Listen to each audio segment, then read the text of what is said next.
Pharmacy license leasing in Kenya, biashara or daylight robbery? Oh my goodness, it is daylight robbery as of now. Why? Because people are so desperate, they don't have jobs. The only other thing you can do is lease your license. So the licenses are so available and someone is so desperate. So once you are offered something, you're like, it's better I make that rather than it sits in the house doing nothing. So you can imagine how much people are offering out here. But kitambo, like I remember when you were in first year, those who had graduated were telling us pharmacy license leasing is going for like 100,000 shillings, the pharmacy license. Well, because so many people had jobs, it was difficult to get people who want to lease. But right now, people are jobless and very desperate. So any amount that you are offered, you just take it.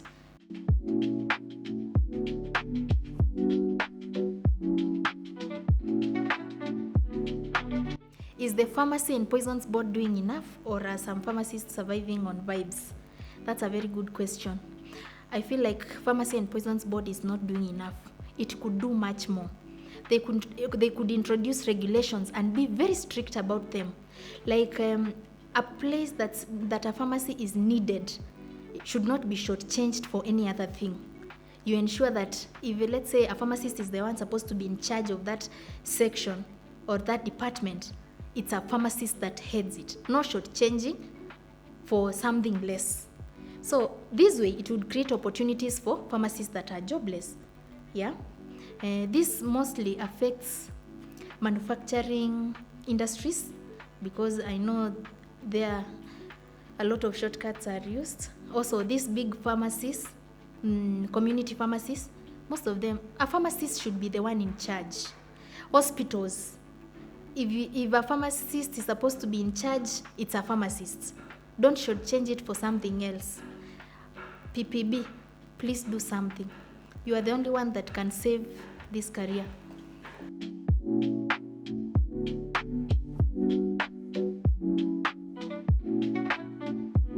What salary range would make me take the job and say niko available?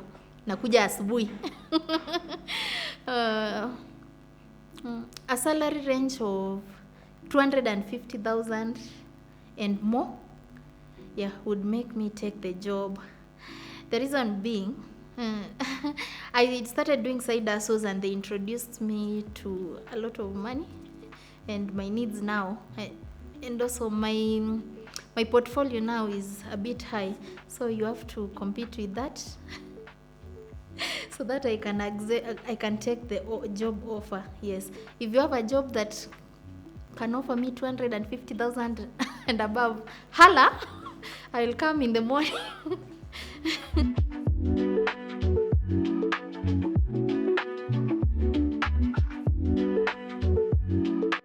Did pharmacy entrepreneurship humble me first? Yes, it did, because as I said, I have ventured into other side hustles, and why I did not consider pharmacy or invest in pharmacy is because all these other side hustles that I did, I invested nothing. I started with 0 shillings investment and it worked. But if you look at pharmacy, I will have to invest a lot of money for it to be a good pharmacy, and it takes time to break even. You struggle with employing people, stocking, and all that. So pharmacy entrepreneurship requires a lot of money to invest. But there are so many businesses that you can start with nothing. You just go, like for instance, in construction, if I'm coming to you to give me a job, you have to give me a down payment. So I use that down payment to do your work. Then now you pay me later, you see. But can that work in pharmacy entrepreneurship? No. I have to get money, get a place, stock medication, apply for all the license. Imagine how much money that is. For an unemployed pharmacist, by the time you're telling them, mbono hujaanzisha chemist, they should have like a lot of money to pull that. Whereas outside here, there are so many jobs you can start with no capital. So many. You just need to learn the craft and learn how to move.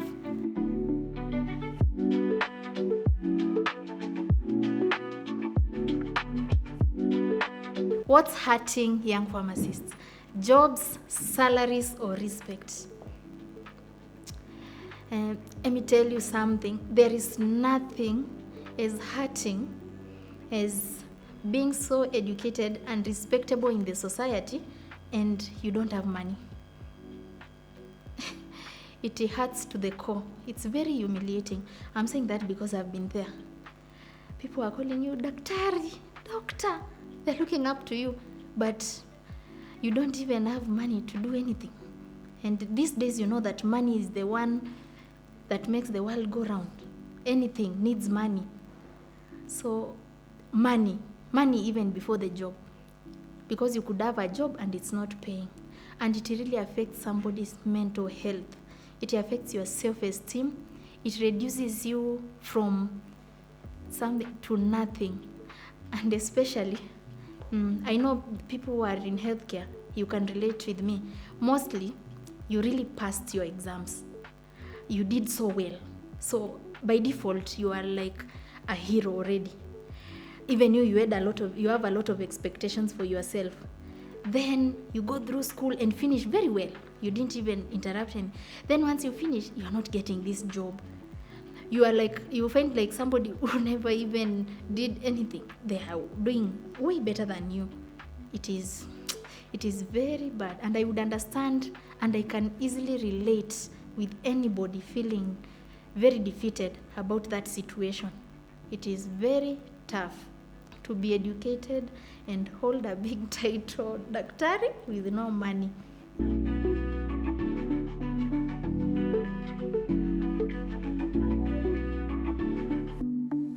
Have you ever worked somewhere where payday felt optional? Yes, so many times, especially in healthcare, and I will focus on the private sector.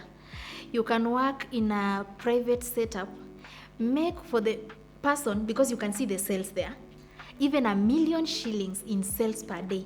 And when it comes by the end of the day, they are supposed to pay you even 1,000 shillings for your shift. They tell you there is no money. Hakuna pesa. And you made them 1 million shillings. Or let's say you are even going for many shifts. In your head, even you do the totals, you have made for this person like 5 million shillings in sales. And by the end of your shifts, there is no money. And they start taking you in rounds and rounds and rounds. It is the worst feeling ever. I would not wish that on my worst enemy.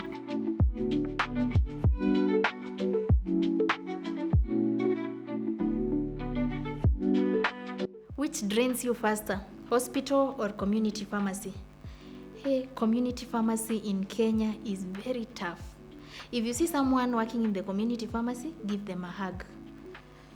Because first, the working hours. Most community pharmacies, you have to report in the morning by 7:30 and you have to leave, some of them even at 10. There is no mercy. And then you work 6 days a week. And you know the thing about being in community pharmacy, you are the one who will receive the prescriptions.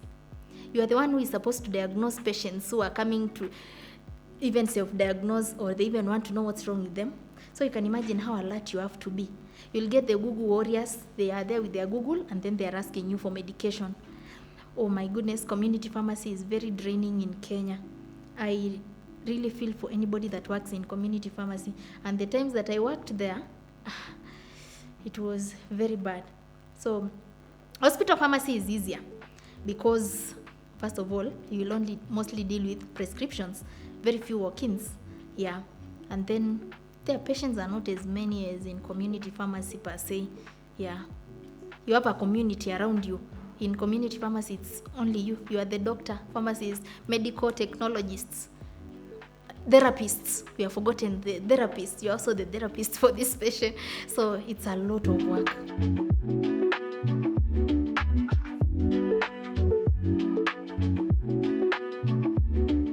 Which medicine am I tired of customers asking for? Honestly, the emergency pill, P2. we need to hold serious lessons for our young ones and teach them about when to use emergency contraceptive. In Kenya, P2 is being chewed like njugu, if I could say so. I worked at a community pharmacy that was outside a university. And let me tell you, the most profit we made was from P2.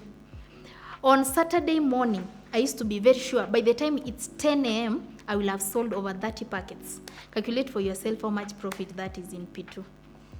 So I was very flabbergasted.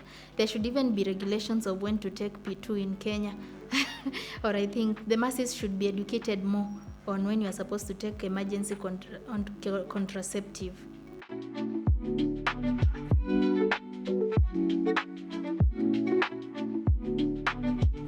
If pharmacies exposed customer stories, would Kenyans survive? Honestly, many families would break up. It would be chaotic because another thing I learned when I was in community pharmacy, however receptive you are, if you are a warm person, somebody just comes to you and they want to tell you they will easily tell you everything. They will entrust you with so much until sometimes you have to be like,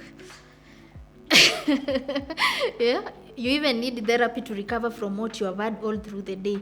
So it's very important for pharmacists and healthcare workers to learn how to hold people's secrets. Yeah, and to be very non-judgmental. Yeah, thank God that is part of the curriculum. You are taught to not judge the situation and you just have to listen, very neutral.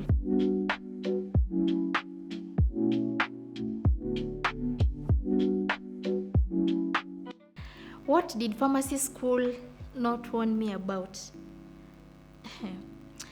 Pharmacy school did not prepare me for joblessness outside here and the amount of money that I will be offered here as a pharmacist. Because when we were in school, lecturers even used to show us their pay slips. I remember this one lecturer who always used to insist that pharmacy is a very well-paying job. Then he used to show us his payslip. Then he tells us the normal lecturers are not earning that. So you are very ambitious. You are like, yeah, this is what I will be earning. Then number 2, pharmacy school made pharmacy entrepreneurship look like something that is very easily achievable until you come outside here and realize by the time you invest in a pharmacy, how much money you are supposed to part with and how much of a process it is. Pharmacy school did not prepare me for that at all. Another thing that pharmacy school did not teach me, and I wish it taught me now, is that I don't have to hold on to pharmacy if it's not working, if I'm not getting the worth of the money that I have. By the end of the day, me being a doctor will not change, even if I venture into something else and try something else. By the end of the day, my intelligence, my smartness will not change if I decide to venture into something else. I don't have to hold on to this pharmacy, even if it's not working. I can try something else and I will still shine, I'll still excel. Yeah? And by the end of the day, nothing changes the fact that you are a doctor. It's still with you.